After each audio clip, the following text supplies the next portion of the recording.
Paz e graça, meu irmão, minha irmã. Mais uma vez é um prazer imenso estar com você aqui para dar continuidade nesse estudo bíblico que a gente está fazendo. Vamos hoje iniciar realmente o capítulo de Êxodo, capítulo 1, e vamos dividir esse capítulo em duas partes, para não ficar um estudo muito longo. E ao final do vídeo, sempre, como eu peço a você, permaneça firme comigo, que como sempre, eu tenho uma mensagem de Deus muito importante para a sua vida.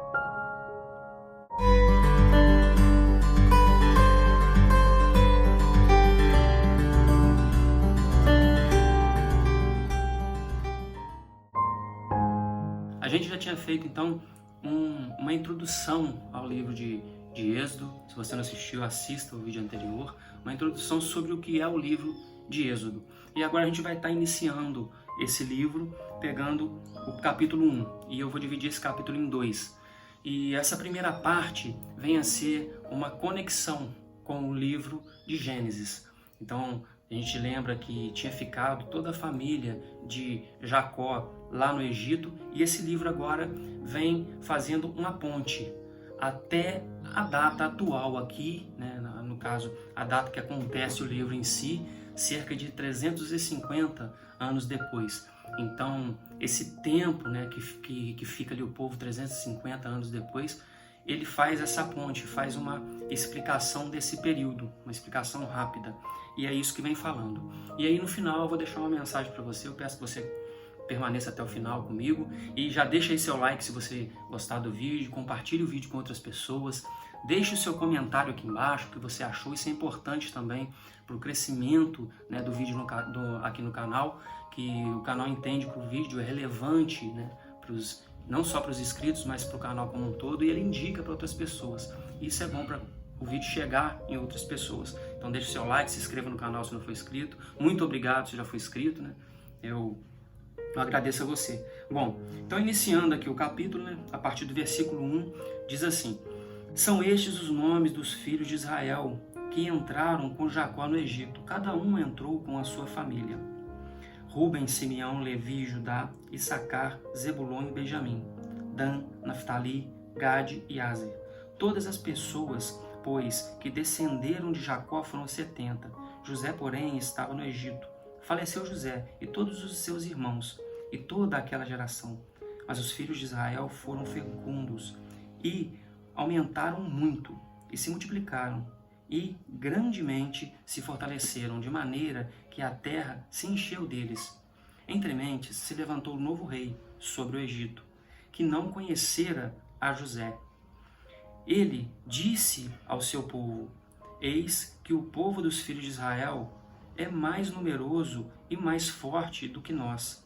Eia, usemos de astúcia para com ele, para que não se multiplique, e seja o caso que, vindo guerra, ele se ajunte com os nossos inimigos, peleje contra nós e saia da terra.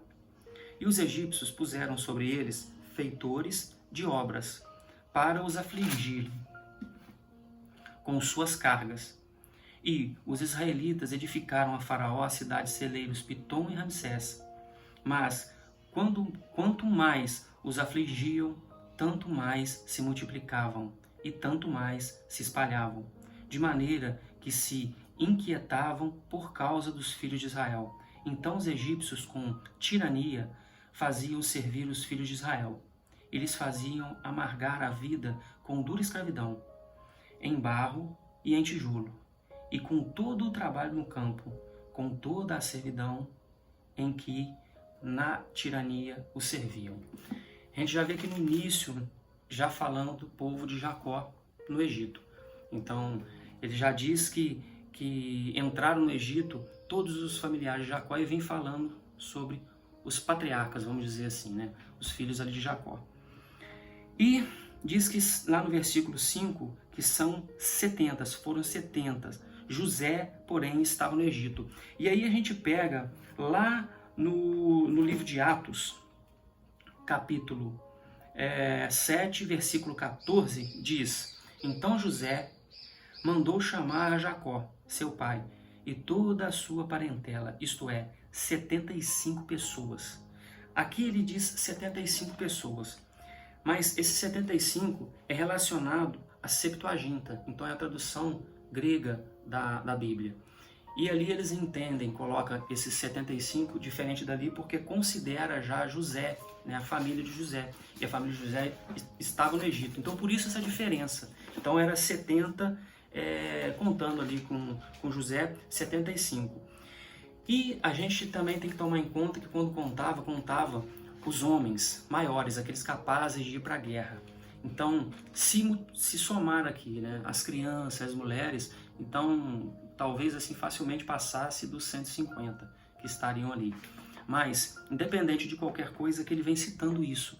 Ele vem fazendo uma ponte nesse lapso de tempo, nesse espaço temporal que teve entre aquela parte de José, que houve a morte de José, e agora, atualmente, o povo na situação no livro de Êxodo, lá no Egito, numa situação de escravidão. Então, 70. Faleceu toda aquela geração, José e toda aquela geração. Então, é uma geração nova. E diz aqui no versículo 7, que foram fecundos e aumentaram muitíssimo. Eles realmente se multiplicaram na terra. E a gente lembra daquela promessa lá atrás que foi feita a Abraão. Deus fez a Abraão, que multiplicaria a família, né, a geração de Abraão como estrelas do céu ou areia do mar. Então, que não pudesse contar. E aqui já mostra isso na atualidade ali em Êxodo. E diz aqui que entre mentes, então, nesse espaço de tempo, entre esse tempo lá da morte e agora aqui que está tendo a passagem de Êxodo, novo rei se levantou. E esse novo rei tem uma discussão, um estudo, que podia, no caso, ser Amós I. E a época que ele reinou ali é de 1570 a 1545 a.C. Seria talvez esse rei, esse faraó que estava ali, que era o rei nessa situação, que viu que o povo cresceu, que o povo se multiplicou e que trouxe, conforme vem aqui na parte, na sequência, né, do capítulo, dizendo que aquele povo cresceu e ele tinha medo que o povo se juntasse em uma situação de guerra com seus inimigos, pelejasse para poder sair dali da terra. Já estavam numa situação então ali de escravidão. E diz que quanto mais, né, ele crescia, mais o pesar da escravidão era sobre eles ali. E aqui vem Eia. Esse Eia aqui no versículo 10, ele denota um sentimento de surpresa, de espanto. Eia, né? Os emos, ele como se ele caísse em si, né? Então os emos de astúcia para com eles. Tem crescido muito o povo, aquele espanto que ele tem.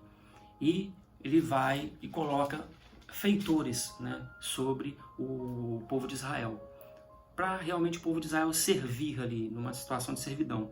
E assim eles constroem a cidade de, lá no versículo 11, a cidade de celeiros, Pitom e Ramsés. Ela é localizada numa área estratégica lá no delta do Nilo, e ela era utilizada para estocar, né, alimentos e materiais para uso de guerra. Então, tanto materiais militares quanto agrícolas. Era uma localização estratégica. Então, criou, né, esses celeiros na cidade de Pitom e de Ramsés. E quanto mais afligia, mais o povo se multiplicava. Mais o povo se multiplicava. E no versículo 13 vem: então os egípcios com tirania fizeram servir os filhos de Israel. No versículo 14, com vida dura de escravidão. E aí a gente vai fechar por aqui e vamos voltar lá em Gênesis capítulo 15, 13, falando sobre isso, sobre essa parte de escravidão. Lá no versículo 13 do capítulo 15 diz: então lhe foi dito, sabe, com certeza que a tua posteridade será peregrina em terra alheia, e será reduzida à escravidão, e será afligida por 400 anos. Justamente o que Deus tinha dito para Abraão é o que estava acontecendo aqui tanto tempo depois, né? Então, cerca aqui entre Abraão e essa parte aqui, mais de, aí vamos dizer, 400 anos, né? 350 anos só ali de Jacó até esse momento aqui, então vamos dizer que uns 400 ou mais de 400 anos. Passou esse período e eles ficariam nessa escravidão por um período de 400 anos. Esse é o período que Israel ficou ali nesse sistema, né, peregrino em terra alheia, ou seja, a terra prometida, que era aquela região de Canaã, que viria após, mas esse período, eles ficaram ali sendo forjados praticamente. Então, sendo provados em todo esse período, tanto agora na passagem de Êxodo, né, na saída do Egito, mostrando que a promessa e a palavra de Deus, ela não volta atrás, ela não muda, ela ocorre. O diferencial é como vai ocorrer. E eu queria trazer essa palavra para vocês hoje, né? Não sei, assim, talvez você possa estar passando por alguma dificuldade, alguma coisa, né? Alguma tribulação, mas eu lendo esse capítulo aqui, cada vez que a gente lê o capítulo da Bíblia, parece que vem um entendimento diferente na nossa cabeça, algo que parece que o Espírito Santo toca. E eu já disse em algum vídeo sobre isso aqui, mas não dessa forma. A gente passa na nossa vida por alguns momentos, né? E que a gente tem que tomar alguma escolha, determinada escolha. Imagine você numa determinada situação, você está saindo de lugar e indo para outro lugar. É assim como aconteceu com Abraão lá e o povo do Egito aqui. Você está saindo de um lugar e indo para determinado lugar. Hoje em dia é mais fácil, você pega no aplicativo, coloca ali, ele vai te dar um trajeto. Ele vai te dar uma trajetória para você estar seguindo. Vai te dar um caminho para você seguir. E de repente aparece ali umas situações no aplicativo que você vê que ele te mostra. Você vai por aqui, mas tem esse caminho, tem dois caminhos ali. E ele está te passando por um caminho. E você conhece aquela região, você sabe que aquele caminho é um caminho mais longo. E você quer usar o caminho curto, você quer passar por um caminho que para você é mais rápido. Esse caminho é mais curto. Eu sei que esse caminho é mais rápido. E aí você abre mão daquilo que o aplicativo te passou e você vai por outro caminho. Para tentar chegar mais rápido naquele lugar onde você quer chegar, por algum motivo especial. Só que nesse caminho, algo aconteceu. Nesse novo caminho que você tomou e não tomou aquele caminho, ou aconteceu um deslizamento de alguma coisa, está acontecendo alguma obra, ocorreu algum tipo de acidente, e aí você foi para esse caminho e você vê tudo congestionado, você vê aquela situação difícil e você não tem mais como voltar. Você tem que seguir esse caminho. E aquilo que você achou que seria fácil e que seria rápido passa a ser penoso e demorado. Você passa por aquele caminho que você escolheu e você vai chegar no local onde você queria, mas muito mais difícil e de uma forma muito mais lenta do que aquele caminho que o aplicativo te mostrou e que ele te deu para você seguir. Na vida com a gente também é assim, sabe? Na parte evangelística, na parte cristã também é assim. Deus às vezes coloca um caminho na sua vida para você trilhar e você, por achar que já conhece tudo e sabe tudo, você resolve escolher um outro caminho que você acha que é mais rápido. Você tenta encurtar aquilo que Deus tem para sua vida. Aquela palavra que diz que Deus escreve certo, né, por linhas tortas. Isso é interessante, mas às vezes a gente que quer, sabe, fazer diferente com aquilo que Deus já pôs no nosso caminho. O que Deus quer para o nosso caminho é um caminho reto, indiferente por onde a gente passa. É um caminho que, por mais que tenha dificuldades, sabe, é um caminho certo, que vai chegar no final. E às vezes as dificuldades que a gente tem na nossa vida somos nós que colocamos, a gente que escolhe aquele caminho. E depois que você escolheu e entrou nele, você não pode voltar, você tem que ir em frente, você tem que assumir aquilo que você fez, você tem que enfrentar essas dificuldades que você criou pelo caminho que você escolheu para acertar a sua rota novamente. Mais à frente, certamente Deus vai te dar um novo caminho que vai voltar à rota inicial que você estava, que Ele tinha para sua vida. Mas como você entrou nessa rota, você tem que enfrentar esse problema que está na sua vida, que às vezes é você que colocou.